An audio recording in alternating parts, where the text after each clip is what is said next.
Hello मित्रों hello मित्रों आपका स्वागत हमारे YouTube channel sure success classes पर। आज हम लेकर आए हैं प्रश्नावली 13.1 के सवाल पृष्ठीय क्षेत्रफल आयतन को, जो आप लोगों की डिमांड थी। अब देखिए क्वेश्चन, चलो हम देखते हैं। इन्होंने पहला क्वेश्चन दे रखा है, दो घन हैं, दो घनों में पहले हम दो घन बना लेते हैं। देखिए आप पहले क्या करेंगे, दो घन बना लेंगे भाई। इस तरह दो घन बना लेंगे आप, ऐसे बनेगा।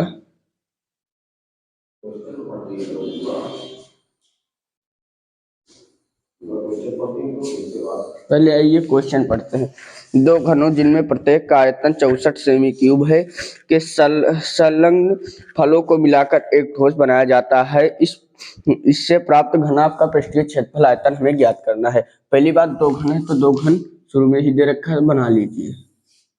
दो घन हम बना लेते हैं भाई।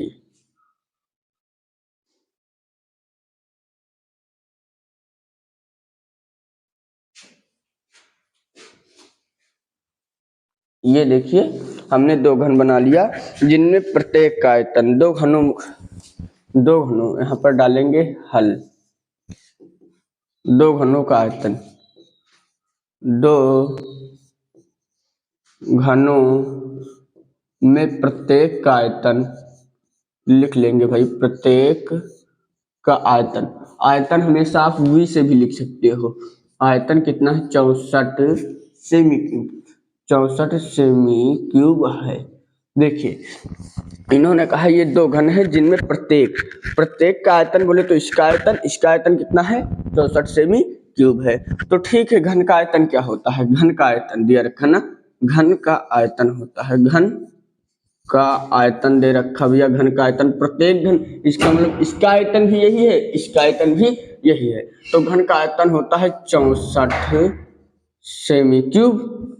अब देखिए घन का आयतन क्या होता है, भुजा क्यूब। घन का आयतन क्या होता है, भुजा क्यूब, भुजा क्यूब होता है। इधर हम सारे सूत्र लिख देंगे, लिख लीजिए अब। घन का आयतन होता है बराबर भुजा क्यूब। जितने सूत्र पढ़ेंगे हम इधर लिखाते जाएंगे। घन का आयतन भुजा क्यूब होता है बराबर 64। तो भुजा बराबर, ये करड़ी के क्रम में जाकर लग जाएगा भैया, तो 3। अब देखिए यहाँ पर 64 यहाँ पर 3 लगा हुआ है, तो मतलब 64 के 3 जोड़े बनाओ तुम। भुजा बराबर क्या निकलेगा भैया, भुजा बराबर बनाओ 4 चौक 16 चौको 64। देखिए आप 64 का फैक्टर भी कर सकते हैं। देखिए कर ले, 4 एकम 4, 4 2 6, 4 6 24, 4 चौक 16, 4 एकम 4। देखिए यहाँ पर 3 जोड़े बन रहे हैं, मैंने लिख दिया। जिसका 3 जोड़ा बने हुए बाहर आ जाता, क्योंकि यहाँ पर करणी क्रम में 3 लिखा हुआ है। भुजा बराबर कितना आ गया, 3 जोड़ा 4 आ गया। ये हमारी निकल गई क्या, भुजा निकल गई। अब देखिए ये हमारी, मैंने एक भुजा निकाल ली। तो घनाभ का पृष्ठीय क्षेत्रफल ज्ञात करना है, तो लिखें घनाभ का पृष्ठीय क्षेत्रफल ज्ञात करना है। घनाभ का पृष्ठीय क्षेत्रफल हमें ज्ञात करना। देखिए घनाभ का पृष्ठीय क्षेत्रफल होता है, हम इधर लिखे दे रहे हैं, घनाभ का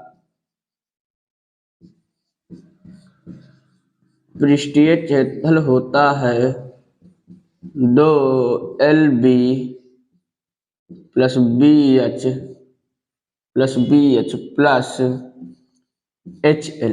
अब देखिए यहाँ पर देखिए, L बोले तो लंबाई, B लेंथ बोले लंबाई, और ब्रॉड मीन्स चौड़ा B है, H हाइट तो आप जानते हैं। अब देखिए यहाँ पर पहले इसके लिए हमें ये LBH पता होने चाहिए थे, LBH पता होने चाहिए, तो इसे मिटाकर हम यहीं पर LBH याद करें। देखिए L क्या होगी, भुजा। देखिए ये 4 है भुजा, लंबाई पूछ रहा, ये 4 है, ये 4 है, ये 4 है, मतलब ये सारी भुजा 4 है इसकी।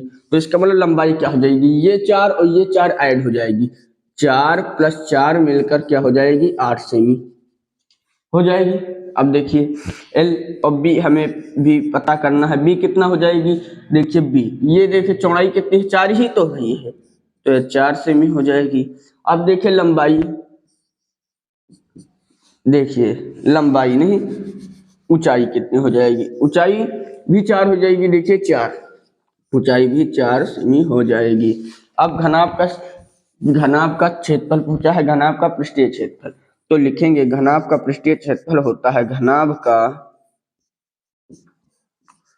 पृष्ठीय क्षेत्रफल होता है भैया 2 LB plus BH plus HL। देखिए ये सूत्र आप याद कर लीजिएगा। अब देखिए 2 है तो 2 ऐसे लिख देंगे, L की जगह कितना निकला 8 लिख देंगे। देखिए LB हमेशा गुणे में, इंटू जो है गुणा लगा देंगे, तो B की जगह कितना है 4 लिख देंगे, प्लस BH, B की जगह कितना है 4, H की जगह भैया कितना है 4 है, प्लस H की जगह कितना है 4 है, L की जगह कितना है 8 है, हम ऐसे लिख देंगे। अब बराबर लगा देंगे। अब देखिए चारों 8 चौको 32 होता है, प्लस 4 चौक 16 होता है, प्लस 4 8 32 होता है। अब इनको ऐड करेंगे, 32 मिलकर क्या हो जाएगा 64, 32 ऐड करेंगे 64 हो जाएगा, प्लस 16। अब देखिए 2, देखिए 4 10 6 7 1 8 80, इनको गुणेंगे, 80 दूना 160 सेमी क्यूब, ये क्या हो जाएगा हमारा आंसर हो जाएगा। ये निकला हमारा घनाभ का पृष्ठीय क्षेत्रफल। आइए एक बार फिर से इस क्वेश्चन को हम देख लेते हैं। देखिए क्वेश्चन में कहा कि 2 घनों जिनमें से प्रत्येक का आयतन 64 सेमी क्यूब है, इससे संलग्न फलों को मिलाकर एक ठोस बनाया जाता है, इससे घनाभ पृष्ठीय क्षेत्रफल। तो 2 घन जिनमें प्रत्येक का आयतन, मतलब इसका आयतन, प्रत्येक क्वेश्चन देखा इसका आयतन कितना 64 सेमी क्यूब है, तो ठीक है, तुरंत मैंने घन का आयतन सूत्र लगाया। अब इससे भुजा निकाल लिए तो आप जानते होंगे।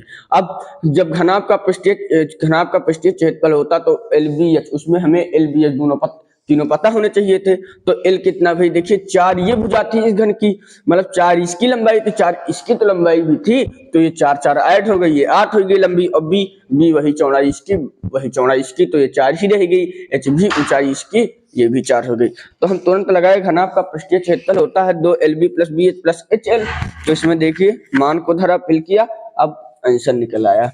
आई होप कि आपको यह क्वेश्चन समझ में आया होगा। अब हम देखते हैं दूसरा नंबर सवाल।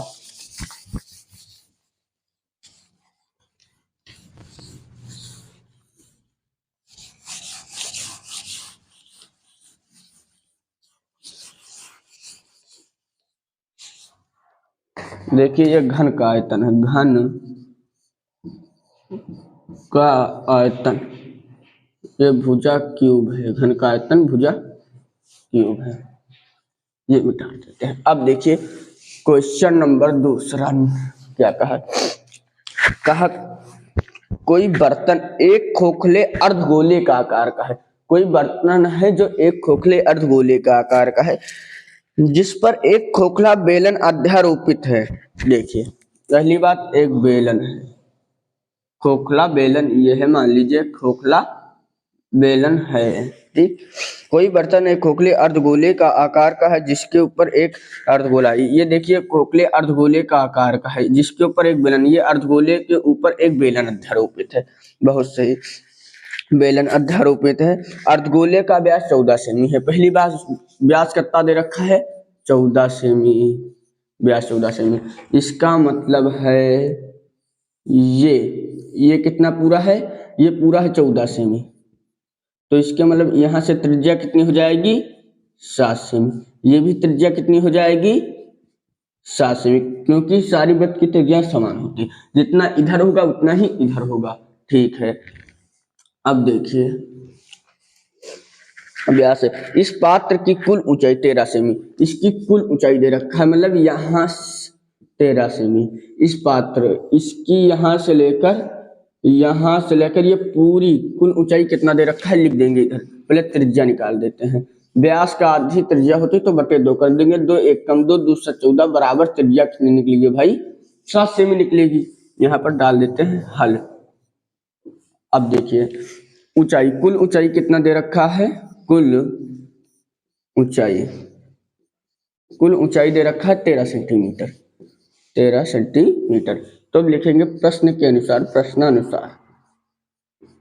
प्रश्नानुसार देखो इन्होंने कहा है कि इस बर्तन का आंतरिक पृष्ठीय क्षेत्रफल ज्ञात कीजिए। तो लिखेंगे बर्तन का आंतरिक पृष्ठीय क्षेत्रफल बराबर होगा, यहाँ पर देखिए, यहाँ पर एक बेलन है, बेलन और नीचे क्या है, इस पूरे का पृष्ठीय क्षेत्रफल बोला। तो हम क्या करेंगे, ये बेलन का क्षेत्रफल, इसमें हम ये अर्धगोला ऐड कर देंगे, बस हमें पता इस पूरे का क्षेत्रफल आकृति का पता चल जाएगा। तो लिखिए भैया बेलन का पृष्ठीय क्षेत्रफल, बेलन का पृष्ठीय क्षेत्रफल में ऐड करना है अर्धगोले का पृष्ठीय क्षेत्रफल, अर्धगोले का ये पृष्ठीय लिखा हुआ, पृष्ठीय क्षेत्रफल तो बराबर। देखिए बेलन का पृष्ठीय क्षेत्रफल क्या होता है, बेलन का पृष्ठीय क्षेत्रफल कहे या क्षेत्रफल कहे, बेलन का पृष्ठीय क्षेत्रफल होता है 2πr(h). अब देखिए अर्धगोले का पृष्ठीय क्षेत्रफल क्या होता है, अर्धगोले का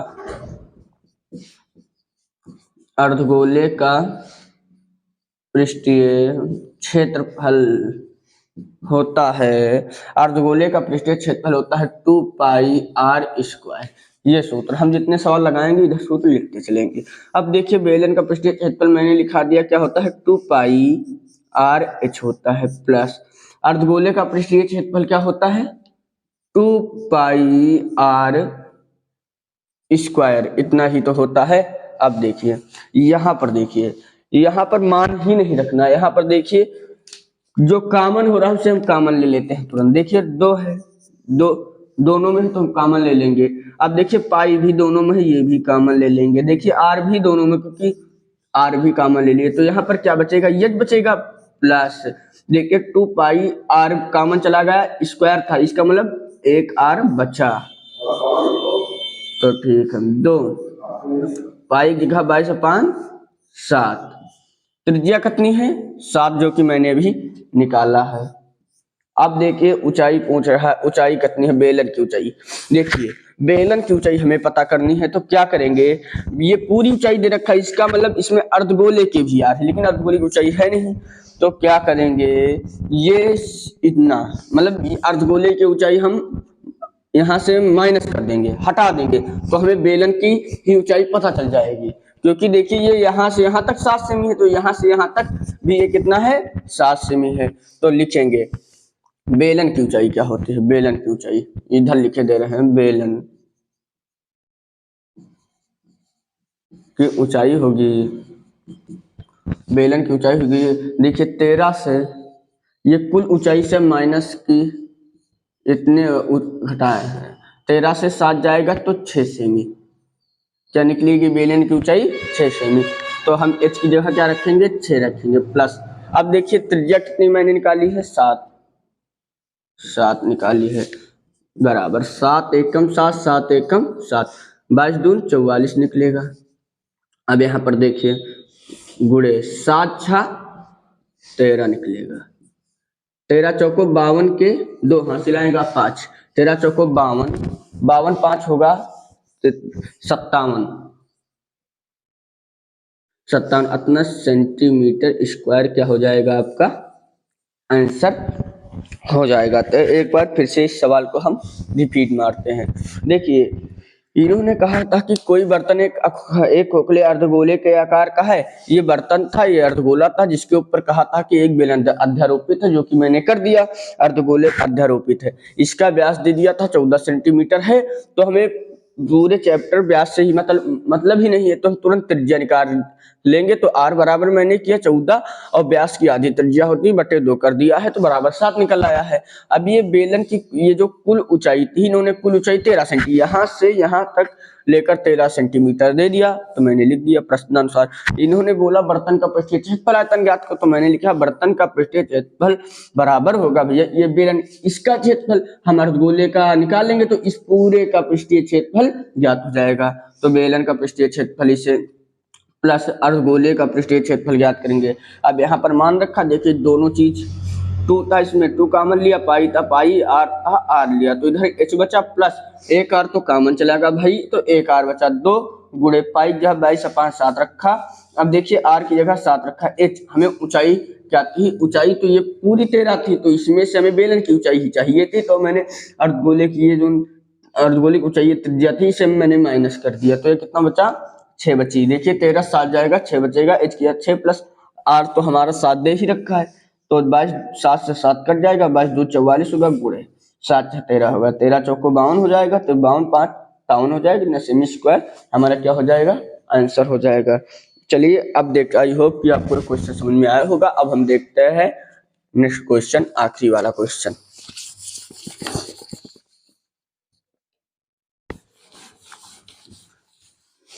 अगर आपको कोई दिक्कत हो रही है कोई भी सब्जेक्ट में तो हमें कमेंट बॉक्स पर लिख कर भेज सकते हैं। अब देखिए तीसरा नंबर सवाल, बहुत बढ़िया क्वेश्चन है। इन्होंने कहा है एक खिलौना त्रिज्या 3.5 सेमी वाले एक शंकु के आकार का है जो उसी त्रिज्या वाले अर्धगोले पर अध्यारोपित है। इस खिलौने की संपूर्ण ऊंचाई 15.5 सेमी है। खिलौने का संपूर्ण पृष्ठीय क्षेत्रफल ज्ञात कीजिए। खिलौने की त्रिज्या भाई कितनी दे रखी है, 3.5, ये 3.5 सेंटीमीटर दे रखी है, वाले एक शंकु के आकार का है। ये एक शंकु के आकार का है। देखिए मैंने शंकु इसी तरह होता मैंने बना दिया, एक शंकु के आकार का है, उसी त्रिज्या वाले अर्धगोले पर अध्यारोपित है।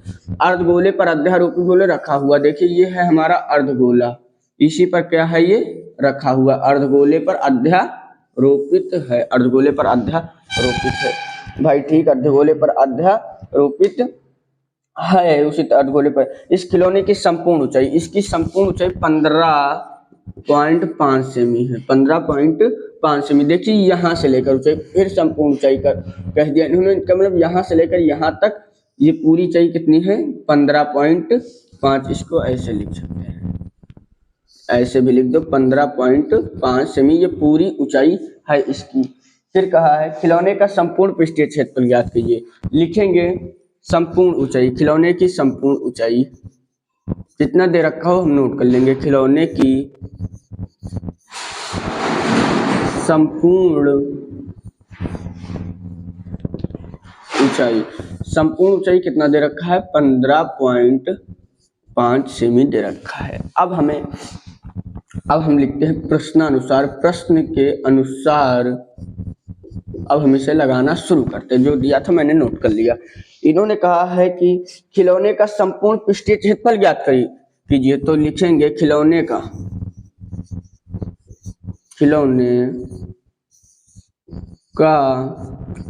संपूर्ण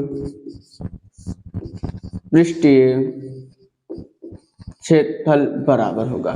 देखिए इसमें एक आ रहा है शंकु, एक अर्धगोला, अगर इन दोनों के क्षेत्रफल अर्धगोले का निकाल ले, शंकु का निकाल ले, आपस में जोड़ दें तो हमें इस पूरे का खिलौने का पृष्ठीय क्षेत्रफल मालूम पड़ जाएगा। पृष्ठीय क्षेत्रफल का मतलब हो रहा है जो स्पर्श करे, बाहर से जैसे ये मार्कर है तो इसे जहां तक हमारा हाथ पहुंच सके हम इसे स्पर्श कर सके, वही पृष्ठीय क्षेत्रफल हुआ। अब देखिए हम यहाँ पर तुरंत लगाएंगे शंकु का क्षेत्रफल, शंकु का क्षेत्रफल, शंकु का पृष्ठीय क्षेत्रफल प्लस अर्धगोले का जोड़ देंगे इसमें, अर्धगोले का, देखिए अर्धगोले लिखिए, अर्धगोले उधर, अर्धगोले का पृष्ठीय क्षेत्रफल, देखिए इधर अर्ध लिखा है, इधर गोला मैंने लिख दिया है, का पृष्ठीय क्षेत्रफल। शंकु का पृष्ठीय क्षेत्रफल होता है पाई आर एल होता है, लिखे दे रहे हैं इधर, शंकु का पृष्ठीय क्षेत्रफल होता है पाई आर एल होता है। अब देखिए यहाँ पर दिया अर्धगोले का पृष्ठीय क्षेत्रफल हम लिखा चुके हैं, तो शंकु का पृष्ठीय क्षेत्रफल क्या होता है, पाई आर एल प्लस, देखिए अर्धगोले का पृष्ठीय क्षेत्रफल 2 वहां पर मैंने लिखा दिया है 2πr²। अब यहाँ पर देखते हैं, देखिए इन्होंने बात त्रिज्या भी अर्धगोले की है और शंकु की एक ही है, उन्होंने कहा उसी त्रिज्या वाले, तो इसके मतलब त्रिज्या एक ही है दोनों, तो पाई है दोनों में, पाई कॉमन ले लेते हैं। अब देखिए आर है तो आर भी कॉमन ले लेते हैं, बचा क्या है, एल बचा, प्लस देखिए 2 बचा, पाई चला गया कॉमन, 2 आर थे, एक आर कॉमन चला गया, तो इसका मतलब एक आर बचा, तो पाई की जगह 22/7 रख देंगे। आर त्रिज्या कितनी है 3.5, 3.5 दशमलव हटाएंगे भैया, एक जीरो लगाएंगे, तो क्या होगा एल। अब हम एल निकालते हैं, सूत्र होता है L² बराबर होता है H² प्लस R², इतना होता है, तो L² बराबर H कितना है भैया, H हमें पता ही नहीं, पहले हम H निकालते हैं, शंकु की ऊंचाई, शंकु पहले H हम निकाल लेते हैं। देखिए इन्होंने कहा त्रिज्या, इसका मतलब यहाँ तक त्रिज्या कितनी है 3.5 सेमी है, ये भी भैया 3.5 सेमी है, इसका मतलब हम इस शंकु की ऊंचाई हमें पता करनी है, शंकु की ऊंचाई इधर हम लिख रहे हैं, शंकु की ऊंचाई,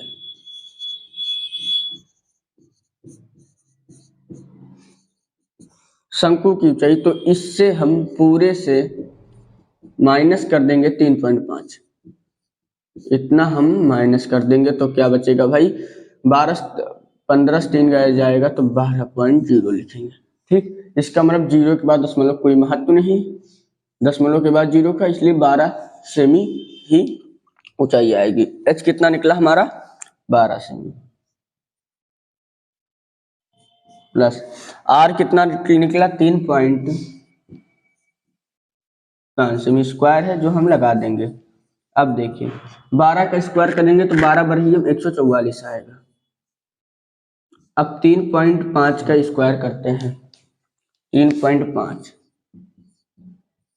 3.5, एक काम करिए अभी दशमलव हटा दीजिए, जब एक संख्या बाद हम लगा देंगे, 25 के 5 हासिल है 2, 5 3 15, 2 17, तीनों 25 15 5 हासिल है 3 तरह के 9 1 10, 5 आएगा, 7 5 12 आ जाएगा, 1 1 2 आ जाएगा। देखिए यहाँ पर संख्या था 1.1 संख्या थी, यहाँ पर 2 संख्या बाद आ जाएगा, कितना निकला 12.25 निकला, तो L² बराबर होगा, इन दोनों को ऐड करेंगे, 144 इसमें जोड़ेंगे, 144 जोड़ेंगे इसमें, तो इधर 0 0, तो 5 2 4 2 6 हो जाएगा, 4 1 5 हो जाएगा, 1 हो जाएगा, कितना निकला 156.25।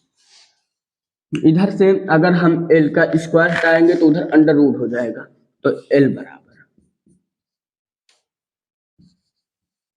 156.25, इसका हम निकालेंगे वर्गमूल, 156.25 का। देखिए अब यहाँ पर आप वर्गमूल निकालना भी सीख लीजिए, पहले हम पीछे से जोड़ा बनाते हैं, अभी जान लिए है ही नहीं बात को हम लगा देंगे 2 संख्या बाद। देखिए जोड़ा बनाते हैं, इसका जोड़ा बन गया, इसका बन गया, इसका नहीं बना। आपको जो भी पहाड़ा पढ़ना है उतने ही बार पढ़ना है, जैसे 1 का पढ़े तो 1 1 कम 1, 2 का पढ़े 2 दूनी 4, 3 पढ़े 3 तरह की 9, तो 1 1 कम 1, क्योंकि यहाँ 1 ही है, 1 1 कम 1, तो 1 से 1 घटाएंगे तो कुछ नहीं बचेगा, ये 1 लाकर यहाँ पर भी ऐड कर देना है, 1 1 2 हो जाएगा। यहाँ देखिए 5 6 उतारा तुरंत, तो यहाँ पर देखिए डबल संख्या 2 5 है, तो यहाँ पर डबल संख्या उतरेंगी, देखिए 56 उतरा, तो इसे हम लेकर जाते हैं, तो फिर देखेंगे कि आएगा नहीं है। अब देखिए 2 का हम 3 बार करेंगे, 3 तरह की 9, 3 दूनी 6 69, अब 2 बार ले जाकर देखते हैं, अब 2 बार, तो इसका मतलब 2 बार यहाँ पर ले जाइए, 2 दूनी 4, 2 दूनी 4, तो देखिए 3 बार ज्यादा होगा, 4 से 6 जाएगा नहीं, 6 से 4 जाएगा तो 2 बचेगा, 5 से 4 जाएगा तो 1 बचेगा, 1 2, चलो यहाँ पर दशमलव ही लगा देते हैं, यहाँ पर दशमलव था लगा दिए। अब देखिए 2.25 उतार लीजिए, ये 2 है इधर ला के जोड़ दीजिए, 2 2 4 हो जाएगा, यहाँ पर कितना हो गया 2 हो जाएगा।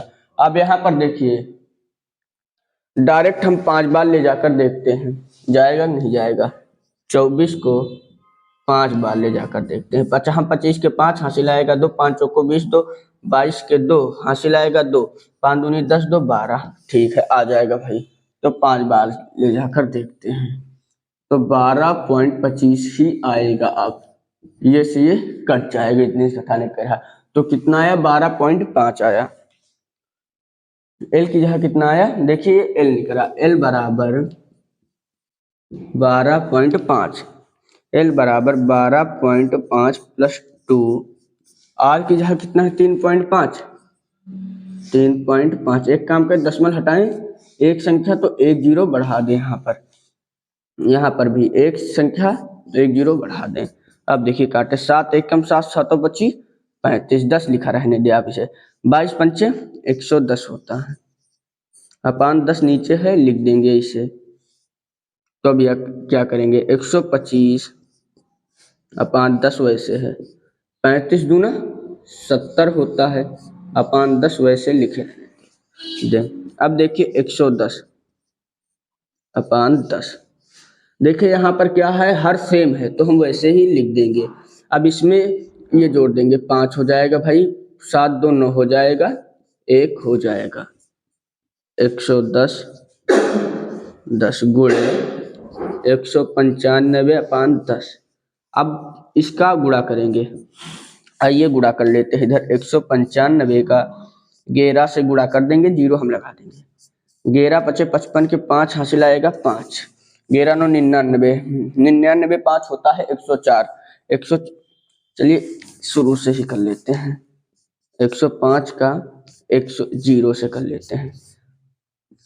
जीरो का किसी संख्या से गुणा करोगे जीरो हो जाएगा, गुणे 5 9 1, इसे करेंगे 5 9 1 तो जीरो आएगा, 5 आएगा, 9 5 14 आएगा, 9 1 10 11 1 1 2, कितना निकला भैया? निकलेगा 2 1 4 5 0, 10 दहम्मा कितना होता है? 100। देखिए दो संख्या, 2 दशमलव काट दो, 2 जीरो काट दो, एक 2 संख्या बार लगा दो, तो 2 4 1.0 इतना सेंटीमीटर आंसर आपका आएगा। आई होप कि आपको ये क्वेश्चन समझ में आया होगा। अब हम मिलते हैं नेक्स्ट वीडियो में।